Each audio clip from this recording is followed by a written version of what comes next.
Everything significant took place at a table. From Congress writing laws and everything that went on, you think about every table, and we encourage families, and we're getting families to come back to the table. The stronger the foundation of the family is, the stronger that community, that city, the state, our nation, our world will be.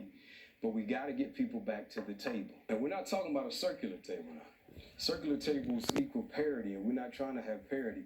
Usually in most families, the dad is the head of the household, or the man is the head of the household, or whoever is that's leading the household will be at the head of the table. Now we want the families to come back to the table because the head of the table is going to give the direction, the values, the morals, the beliefs, the philosophies for the family. But they got to spend time at the table. We're not talking about families where the kids are engaged in more social activities than the parents by having all the extracurricular activities. That's great. It's cool now. But if your children are engaging in activities away from you and you don't get a chance to pour into them, to speak into them with your encouraging words, they're going to be lacking. That means you're going to be dependent on someone else to speak life into them, to bring darkness to light, to go from not knowing to knowing. We got to get them to the table. And usually we'll get them to make a commitment as often as they can to spend time at the table.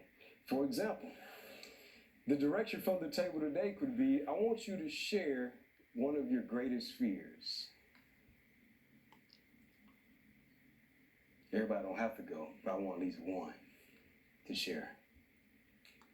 Whoever decides to go first. Drowning is your greatest fear. Now you see how what just happened was when someone spoke, everybody looked that direction, and then after that person spoke, everybody came back to the head of the table. And